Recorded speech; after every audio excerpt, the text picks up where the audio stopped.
Hey YouTube, it's Carrie, Lady VSG, here with my week 49 and 50 update since I didn't do a video last week. I don't know if you can see special guest Thor, who, even though I've put treats around to bribe him to go away, he apparently is going to join us today for the video. So today is March 22nd, 2016. I had my VSG surgery April 6, 2015 down in Tijuana, Mexico with Dr. Ariel Ortiz at the Obesity Control Center. My high weight was around 315. Oh, I'm 5'7", by the way, if anybody is new to the videos.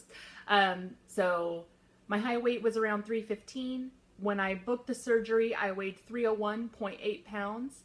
Day of surgery, I weighed in at 272, so that was after, you know, the post-op, or the pre-op diet and all of that stuff. And then, so last week, I met my goal. I maintained at 171, and then yesterday, I weighed in at 169.9 pounds, so a loss of what is that? Like 1.1 pounds? Yeah. So 1.1 pounds over the past week and a total loss of 131.9 pounds.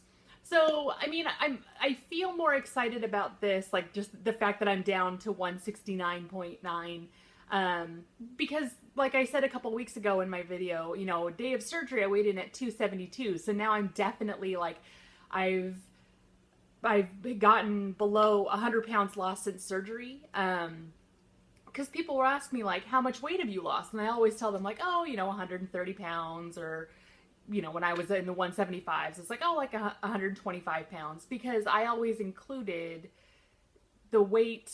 Basically, I started counting from my booking weight, because to me, that was when the day I booked was sort of like the day I decided this is what I'm going to do. This is how I'm going to take care of this problem, you know, once and for all. And so that, in my brain, like, that's my starting point, even though my high weight was way above that. Like, I don't count those pounds, but I do count part of the requirements with Dr. Ortiz was that I had to lose 5 to 10% of my body weight before I got down there for surgery, which was one of the reasons why, you know, I booked the surgery in October and I booked it for April, because I knew, like, okay, I'm going to have to lose 30 pounds and I want to make sure that I have enough time, because it had always been a struggle for me to lose that weight. And so, like, that was part of the reasoning. You know, also I was in school and I had no money and finances had to be figured out, and making sure that I was going to have time off from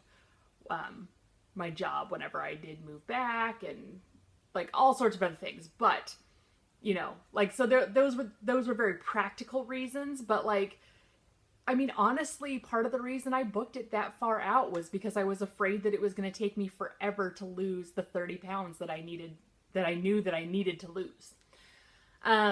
So yeah. But anyway, sorry, kind of derailed my own train of thought there.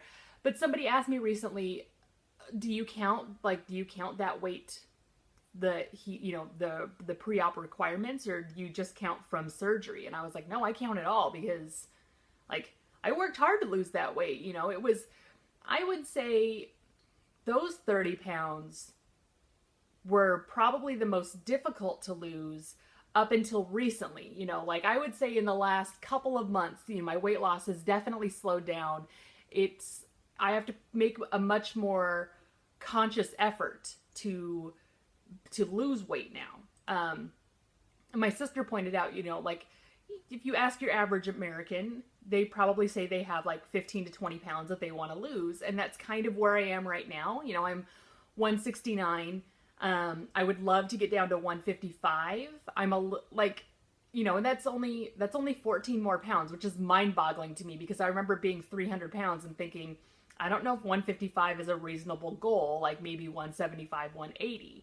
But now that I'm at 169, I'm like, I think I could do 155. Like, I might be able to do it, you know, but I'm going to have to buckle down, and I'm going to have to really focus, and I'm going to have to actually work out and make sure I get my steps in. And, like, it's gonna be much more difficult the way that it was when I needed to lose the 30 pounds before surgery, because it's not going to be something that I can just, my sleeve isn't going to be able to do all the work now. I'm going to have to actually participate, you know.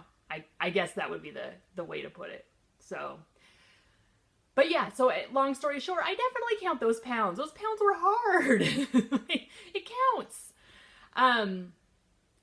So speaking in terms of like just sort of just how things have been going, you know, I'm back on the Zoloft. I'm feeling much better. I still have, like, I still get nervous and anxious when I need to go do something new, try something new. And I think that that's just always going to be a part of how my brain works. And, you know, for a long time, like, I just sort of powered through that. And so, like, I have coping mechanisms, like, you know, techniques, skills, and whatnot that I use so that I don't become like an agoraphobic sort of shut-in person that doesn't leave my house, which is where I had been at, you know, previously. But so I'm definitely feeling better with the Zoloft. My mood is improved. I'm sleeping more, which I think, you know, if nothing else, if all the Zoloft is really doing is like calming my brain down enough that I can actually get some sleep, because according to my Fitbit, like, you know, on the weekends when I don't have to get up and I'm just like, oh, and then I don't have kids, you know, I've got a cat and it turns out he wants to sleep like 23 hours a day. So like if I stay in bed, that's fine with him. He likes to cuddle. So yeah, like nobody is crying for me to make them breakfast. Nobody needs to be taken on a walk. Like, you know, he's got a litter box. I don't have to let him outside. I have a really lazy life. And so on my weekends, I slept, like legit slept for, I mean, I was in bed for like 10 or 11 hours. But my Fitbit was like, no, you got little over 9 hours of sleep, which I don't think I've ever gotten 9 hours of sleep since I started wearing a Fitbit like a year ago. So I was just like, heck yeah, I'm amazing at sleeping now. I mean, my average is still like a 6.5 hours a night. But that is a huge improvement over, you know, 4 weeks ago when my average was 3 to 4 hours a night. So yeah, that's good. I think, like, honestly, I think that is the biggest improvement in my life. I feel like everything else has been tiny little changes, but like that, you know, and if all the Zoloft is doing is letting me sleep at night, like, fantastic. I feel physically and mentally so much better, because sleep is super important, you guys. Like, just super important. Get your sleep. I'm doing much better about getting my water in. So that kind of leads me into, because like, and I'm sure you guys have noticed this, like I'll do really great with getting my water in and then I'll do really terrible. And so I definitely had been in a slump of being really terrible about my water. And then I noticed, starting about the time that I decided I needed to go back on Zoloft, I feel like I was eating around my sleeve. Like I don't think I was using it as a tool. I think I was more binge eating. And it's hard because, I mean, I remember, you know, a year ago before the surgery, binge eating for me, like I would go to McDonald's and I would order 2 large size value meals and eat the whole thing. Or I would go to Taco Bell and order like 4 or 5 burritos, and like not the little, you know, not the little burritos. Like I would order like the double XL burrito and a smothered burrito and a 7-layer burrito, like, and eat all of that. Like it was an enormous quantity of food that I would eat. And so it's a weird sort of schism in my brain where I'm overeating. I can tell that I'm overeating. I can tell that I'm not listening to the restriction in my stomach. And I gave myself some really gnarly heartburn a couple of times in the last couple of weeks. Like waking up kind of gagging because the heartburn was so bad. And I know it's because I'm overeating. And it's so strange because there's a part of me that's like, well, I'm not overeating because I'm not eating like I used to. Okay, well, duh. I can't eat that much anymore. but I'm not listening to my sleep. You know, I wasn't stopping when I started to feel the restriction. Or I would stop for a little while until I didn't feel the restriction and then eat a couple more bites and therefore like eat the whole thing, you know, and it would take me a couple hours, but like, which is not like, that is not why I had the surgery. That is not why I had most of my stomach removed. You know, I flew to a different country and, you know, had all these, like, kept this secret from my family. Like, I went through all of this stuff, and then it's like, what am I doing? Why am I making these terrible decisions? And so this week I've been more focused on just like constantly when I'm eating, just like, you know, take a bite, put the fork or the spoon or whatever down, like chewing really thoroughly, swallowing, waiting a beat or two, and then being like, okay, I can have another bite. And just really trying to be much more how I was immediately after the surgery, where I was still like learning how to eat with the sleeve, and just trying to be more, I guess, mindful of and more aware of like when I'm feeling the restriction and all of that kind of stuff. And so I'm hoping that like there's always going to be the part of me that's like, I've ruined it. Like I've just straight up ruined the sleeve, and this couple of weeks of like eating terribly and binge eating kind of stuff have just stretched it out, and now it's totally useless. And I don't want to fall into that mindset, because that's exactly the sort of self-sabotage that I would do to myself when I was 300 pounds, because I would think like, well, I've already failed, so what's the point of continuing to try? Like, okay, I haven't failed. I can definitely tell that like maybe the sleeve is bigger now than it had been. And it's definitely bigger now than it was when I first got it done.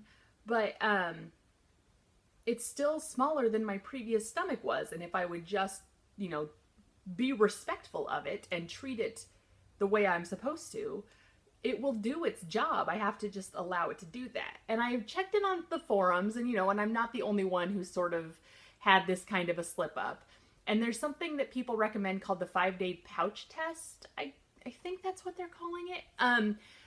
But basically it's a 5-day sort of, you redo kind of the post-op diet. So it's like a day or two of clear liquids, a day or two of full liquids, and sort of reintroducing, you know, like, I guess like giving your sleeve a break. And then that way when you go back to eating solid food again, it's because you've given it a break from solid food for a few days, then it's much more sensitive. Like, and I feel like that's not the right word, but people talk about how it's easier for them to feel that restriction again once they've taken this break and gone back to liquid diet for, you know, 5 days or whatever. So I think I'm going to try that. Downside is that I'm not going to do it this week, because Friday I'm actually leaving. I'm going to go visit my little brother in New York. He moved to New York back in 2011. I've never been to New York. I've never, you know, so obviously I've never visited him. I'm really excited about it. It's also, so Easter is Sunday, and I had my surgery April 6th, but it was the day after Easter. So even though it's a week early, my surgeon said that, you know, I could start drinking again 6 months after surgery, but I have abstained for a year. And I was like, okay, since I'm going to be in New York and it's going to be Easter and my little brother is going to turn 30 while I'm there, I'm going to have my first drink while I'm in New York. And, you know, hopefully my little brother is a stand-up guy and doesn't let me make an ass out of myself. But he is a little brother, and maybe instead there will be embarrassing videos of me. Who knows? Could go either way. But yeah, so I'm excited because I'm gonna go to New York. So obviously I'm not gonna do the 5-day pouch test this coming week because it is already Tuesday, and I want to be able to eat food while I'm in New York. So yeah, I'm excited for the trip. I am going to try, and I'm going to take a couple of Quest bars to do like 2 Quest bars a day, just so I've got, basically that I can always have a Quest bar in my purse, so that no matter where we are, like if I need to eat, or if, you know, if I'm just not, I can't imagine being in New York and being like, there's not really any good food options. But who knows? Like I feel better if I have a plan in place. So yeah, so I'm gonna take a bunch of Quest bars and hope for the best. So yeah, so let's see. So I'm flying out on Friday. I get back I think on Wednesday. I will do my best to film a video for you guys while I'm in New York to kind of, like, I don't know, maybe travel suggestions, tell you how great New York is, how weird it smells. I don't know, I'm from Oregon. I assume that New York smells because there's like a billion more people there. And I just assume that everybody, like, it just smells like BO. I don't know. I've never been. So yeah. So hopefully I will, be a champ and do a video for you guys. I have a hotel room to myself, so it's not like I'm going to have to worry about my mom walking in and listening to me complain about weird stuff. But yeah. So anyway, if I am super lazy and I do another late video, I will still try to do a video next week and at least give you the rundown on my trip. But yeah, until then, I will catch you later and I hope everyone's doing well. Bye.